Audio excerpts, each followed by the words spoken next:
America और Israel की कौन सी कंपनियां ईरान जंग से अरबों डॉलर कमा रही हैं? ईरान के साथ जारी जंग के दौरान दुनिया की बड़ी असला साज कंपनियों के मुनाफे में नुमाया इजाफा देखा जा रहा है। माहिरीन के मुताबिक इस जंग के बायस जदीद हथियारों की मांग में तेजी आई है, जिससे खास तौर पर अमेरिका और इसराइल की दिफाई सनत को फायदा पहुंच रहा है। अरब नशरियाती इदारे अल जजीरा की रिपोर्ट के मुताबिक अमेरिकी सदर डोनाल्ड ट्रंप ने व्हाइट हाउस में अमेरिका की बड़ी दिफाई कंपनियों के सरबराहान के साथ एक अहम इजलास किया, जिसमें जदीद हथियारों की पैदावार में नुमाया इजाफा करने पर इत्तफाक किया गया। ये तमाम कंपनियां पहले ही अरबों डॉलर के ऑर्डर्स हासिल कर चुकी हैं और इनके बैकलॉग ऑर्डर्स की मालियत बाज ममालिक की मजमूई कौमी आमदनी GDP के बराबर बताई जा रही है।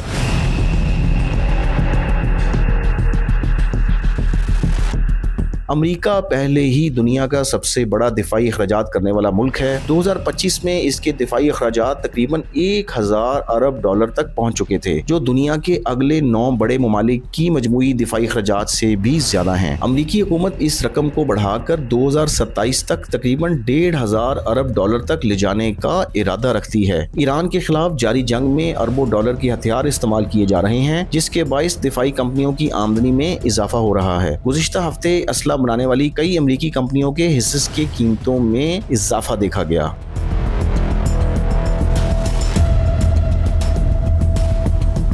नॉर्थरोप ग्रोमन के हिस्से तकरीबन 5%, RTX के 4.5%, जबकि लॉकहीड मार्टिन के 3% तक बढ़ गए। अमेरिकी फौज के मुताबिक ईरान के खिलाफ जारी कार्रवाई ऑपरेशन एपेक फ्यूरी में फिजाई, बहरी और जमीनी फोर्सेस के 20 से ज्यादा मुख्तलिफ हथियारों के निजाम इस्तेमाल किए जा रहे हैं। इनमें तवील फासले तक मार करने वाला टॉमाहॉक मिसाइल शामिल है, जो गुज़िश्ता 3 दिहाइयों से अमेरिकी फौज का अहम हथियार रहा है। ये मिसाइल कम बुलंदी पर परवाज करते हुए रेडार से बचने की सलाहियत रखता है।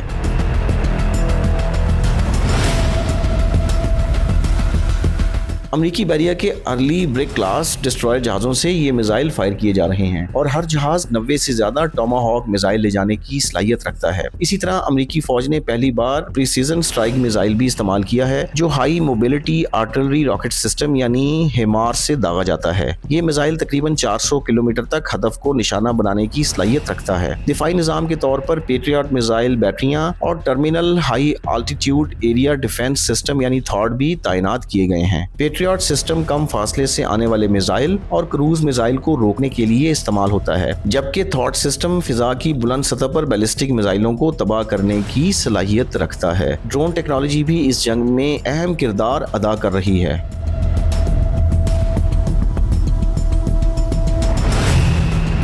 Stockholm International Peace Research Institute के मुताबिक 2024 में दुनिया की 100 बड़ी दिफाई कंपनियों ने मजमूई तौर पर 679 अरब डॉलर से ज्यादा आमदनी हासिल की। इनमें अमेरिकी कंपनियों का हिस्सा सबसे ज्यादा था, जो तकरीबन 334 अरब डॉलर बनता है। इसके बाद चीन, बरतानिया, रूस और फ्रांस का नंबर आता है।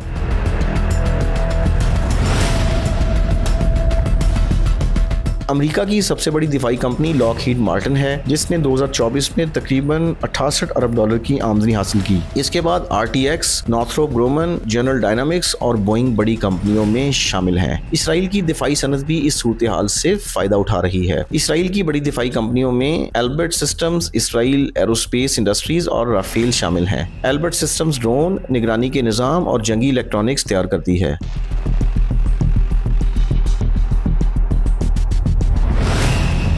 इसराइल एरोस्पेस इंडस्ट्रीज मिसाइल दिफाई निजाम, सैटेलाइट और ड्रोन टेक्नोलॉजी में महारत रखती है, जबकि Rafael company iron dome missile दिफाई निजाम और दुरुस्त निशाना लगाने वाले हथियार तैयार करती है। माहिरीन के मुताबिक आलमी दिफाई अखराजात में भी तेजी से इजाफा हो रहा है। 2024 में दुनिया भर में दिफाई अखराजात तकरीबन 2.7 खरब डॉलर तक पहुंच गए थे, जो गुज़िश्ता साल के मुकाबले में तकरीबन 9.4% ज्यादा हैं। नेटो ममालिक ने भी 2035 तक अपने दिफाई बजट को अपनी मजमूई कौमी आमदनी के 5% तक बढ़ाने का वादा किया है।